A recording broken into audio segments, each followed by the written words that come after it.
Hi, Bashar. And to you, good day. I have various questions too, and you may have answered a lot of questions I have with her question. That's all right. I haven't answered yours. That's true. I know my passion. And that would be? Music. All right.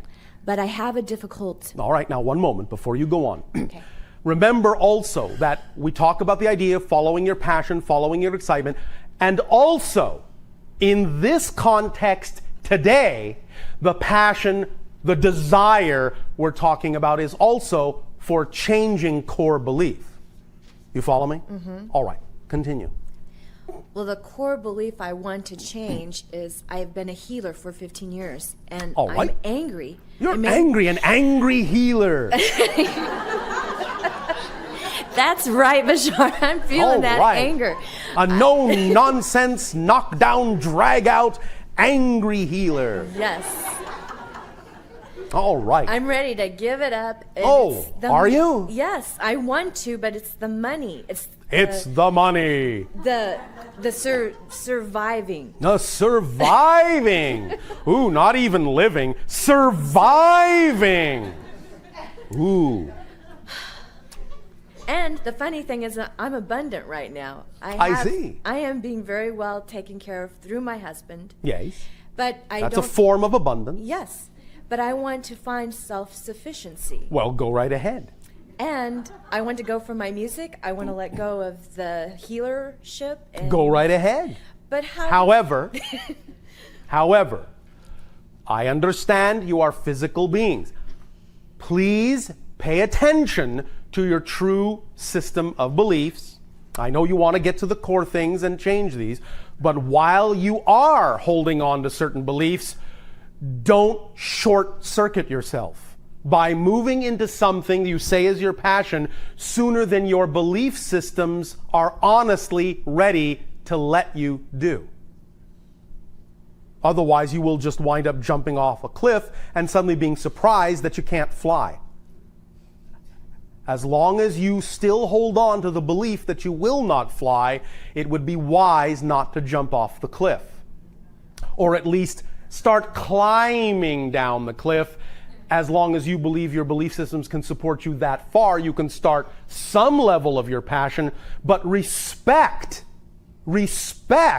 where your beliefs actually are, and that simply takes honest self-assessment to find out what those definitions are so that you're not fooling yourself into thinking you're truly ready to live your passion when you yourself have contrary beliefs about that.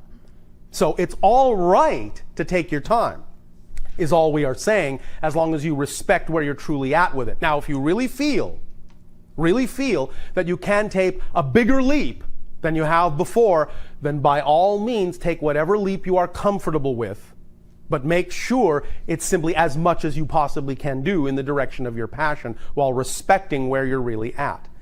I'm not saying be hesitant. I'm saying have true recognition of what your beliefs will really allow you to do. Because sometimes when you take that leap and feel that you've gone through an experience where taking that leap has suddenly smacked you in the face like a brick wall, that experience itself is for the purpose of putting you in touch with other beliefs you may still be holding on to that didn't really allow you to take the leap you wanted. And so that's okay too. You follow me? Mm-hmm. Yes, just use the experience that way and you will be using it, let's say, appropriately. Nevertheless, you want to do your music instead of your healing, although there isn't necessarily that much difference between the two, is there? I'm not sure yet. Well, is not healing vibration? Yes. Is not music vibration? True. Does not music heal? True. Well, you can still be a healer and be a musical one. Maybe you're just angry with yourself for not being the kind of healer you would actually rather be. Yes, no, maybe? Yes. Well, All I'm right. also experiencing guilt with that because... Let's pile on the negative beliefs. Let's make it that much more difficult. Not only am I angry that I'm not doing what I want, but I'm also guilty about not doing it. Bad me, shame on me. Let's really pile on the difficulty level instead of just doing what I want. Let's spend more time processing all the things I want to judge about myself. Now, you understand, I'm not making fun of you, yeah? I understand. All right. However, sometimes humans are so easy to make fun of. We just can't help ourselves. You know, because we don't have TV. You put on quite a show, all of you, and we are more than happy to watch. However, this is an interactive show. So, what do you gain? And here's where we connect. Very good for asking the question, very good for making the statement.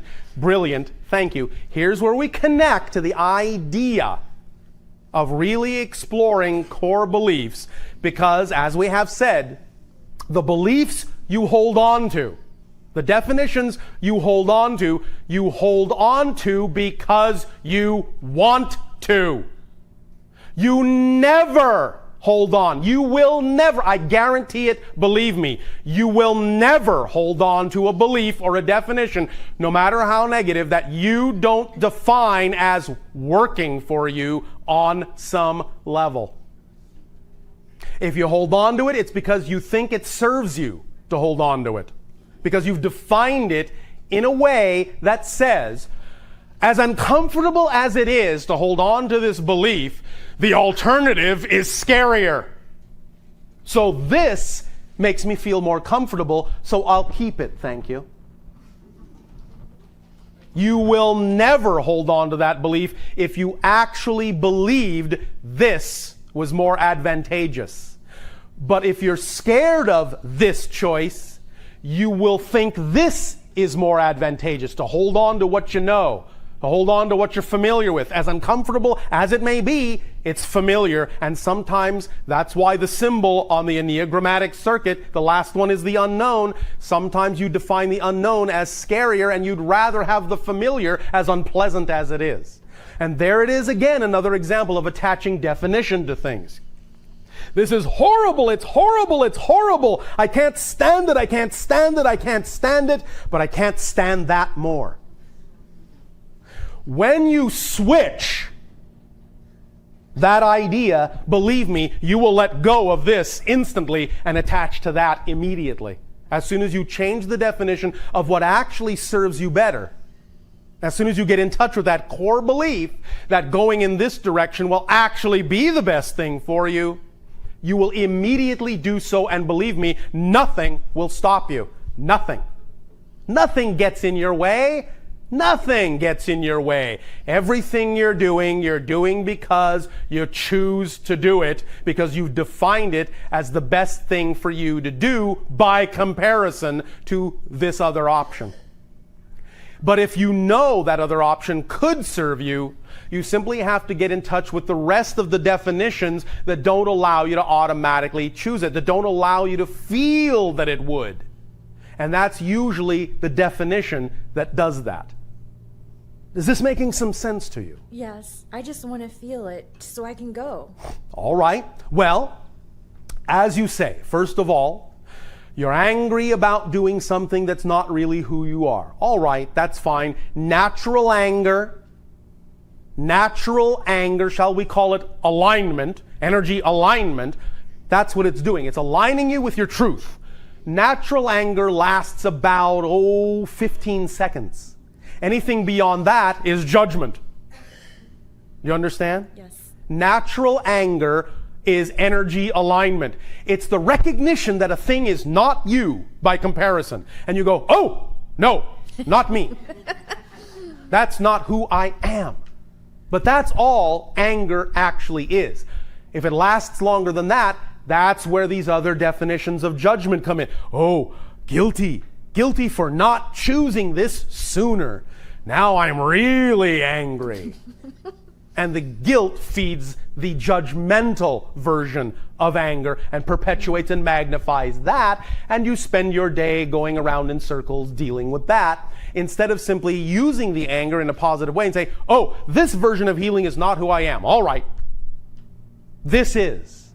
and start moving in that direction because you know that's who you are. And because you know that's who you are, you know that's what will support you.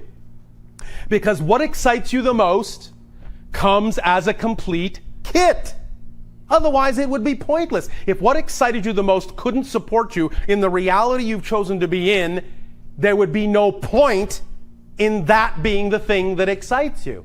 Because it wouldn't allow you to do that thing. It wouldn't allow you to continue to move in that direction if it didn't come with the ability to bring you what you need to continue to move in that direction. So you can even logic this out for yourself if that's the facility that works best for you, and recognize that there would be no reason for you to get excited about something if it didn't contain the ability to do that thing, to continue your excitement. Do you follow me? I follow you. Is this making sense I dollars to you? I'm feeling it, yes. All right. Now, if the other issues come up, I'm unsure about this, I'm unsure about that, I'm not good enough for this, I'm not qualified for that, I don't know enough about this, I don't know enough about that.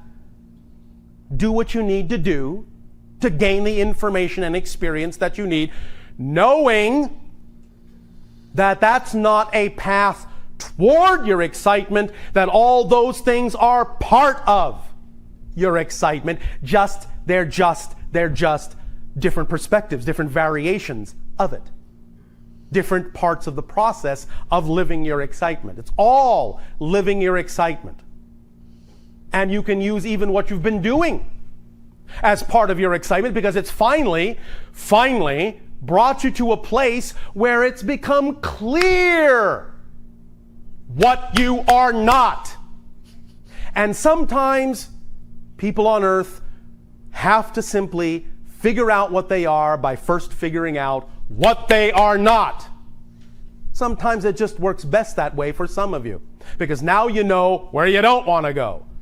And that helps you really define where you do want to go. And if you worked it that way, bless it. It got you to this realization. So don't be angry with it. Don't be angry with yourself. Use it. Say, aha, freedom, release, insight, inspiration. The path I've been on, the things I've been doing have brought me to this realization. Hallelujah.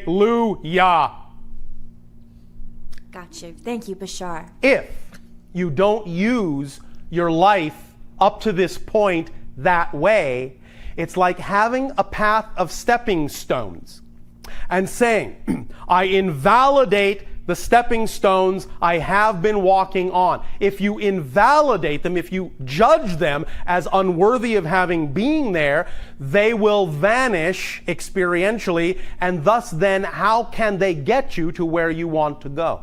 How can they lead you to the rest of the stepping stones if you invalidate the stones you've stepped on? I think it's the fear of crossing over and how Yes. I'm going to be supported financially Yes. to get to that level of my passion. Yes. I don't want to go to work at Mickey D's.